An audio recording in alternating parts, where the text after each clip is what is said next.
జీర్ణం జీర్ణం వాతాపి జీర్ణం. ఈ లైన్ వెనుక పెద్ద కథే ఉందండోయ్. అందరికీ నమస్తే అండి. Welcome back to my channel. వీడియోని అయితే లైక్ చేసి చూడడం స్టార్ట్ చేయండి. వీడియో మీకు కంపల్సరీ నచ్చుతుందండి. అలాగే నా ఛానల్లో చాలా మంచి వీడియోస్ ఉన్నాయి, ఒకసారి వెళ్ళి చూడండి. చంటి పిల్లలు జీర్ణం కాకుండా ఉండే ఆహారం తీసుకున్నప్పుడు పెద్ద పిల్లలు వాళ్ళు పొట్టపై నిలుతూ జీర్ణం జీర్ణం వాతాపి జీర్ణం అంటారు. వాతాపి లాంటి వాడే జీర్ణమైనప్పుడు నువ్వు తిన్న పదార్థం సులువుగా జీర్ణమైపోతుంది అని దాని అర్థం అండి. దీని వెనుక ఉన్న కథ ఇప్పుడు తెలుసుకుందాం. గొప్ప విష్ణు భక్తుడైనటువంటి ప్రహ్లాదునికి దమని అనే రాక్షసి కన్యతో వివాహం జరుగుతుంది. ఆమెకి ఎల్వలుడు వాతాపి అనే ఇద్దరు సంతానం కలిగారు. మణిమతి అనే నగరంలో రాక్షసి రాజైనటువంటి ఎల్వలుడు పరిపాలిస్తూ ఉండేవాడు. అతడు ఒకసారి తపోనిష్ట కలిగినటువంటి ఒక బ్రాహ్మణుని నాకు ఇంద్రుడు లాంటి ఒక సంతానం కావాలి అని చెప్పి అడుగుతాడంట. కానీ ఆ బ్రాహ్మణుడు తనకి నిరాకరిస్తాడంట. దాంతో కోపం పెంచుకున్నటువంటి ఎల్వలుడు తమ్ముడైన వాతాపి సహాయంతో బ్రాహ్మణులందరినీ చంపుతూ ఉండేవాడంట. అది ఎలా అంటే, వాతాపికి కామరూప విద్య అంటే కోరుకున్న రూపంలోకి మారే విద్య తెలుసంట. ఎల్వలుడికి మృత సంజీవిని విద్య అంటే చనిపోయిన వారిని బతికించే విద్య తెలుసంట.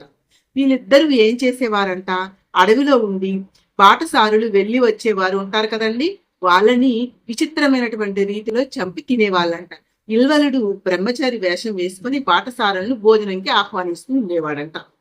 వాతాపి ఏమో కామరూప విద్య ద్వారా వండే పదార్థాల్లాగా మారి ఆ వంటలో ఉండేవాడంట.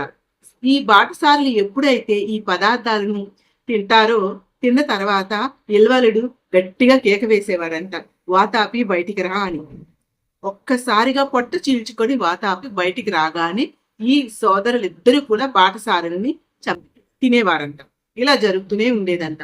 ఒకసారి అగస్త్య మహాముని ఆ మార్గం ద్వారా వెళ్ళినప్పుడు ఎప్పట్లాగానే అగస్త్యుడిని విందుకి ఆహ్వానించి వండి వడ్డించారంట. మొత్తం తిన్నాక అగస్త్యుడు ఎడమ చేత్తో పొట్టపై రాసుకుంటూ జీర్ణం జీర్ణం వాతాపి జీర్ణం అన్నారంట. ఇల్వలుడు ఎప్పటిలాగానే వాతాపి బయటికి రా అనగానే వాతాపి బయటికి రాడంట. ఇక తనకు అర్థమైపోతుంది తన తమ్ముడు చనిపోయాడు అని.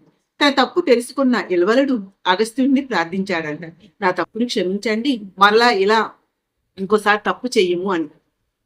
ఇంత పెద్ద కథ ఉందండి. జీర్ణం జీర్ణం వాతాపి జీర్ణం అనే ఒక చిన్న లైన్ వెనుక.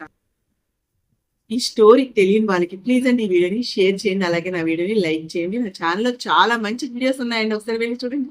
నచ్చితే నా ఛానల్ని సబ్స్క్రైబ్ చేసుకోండి ప్లీజ్ అండి.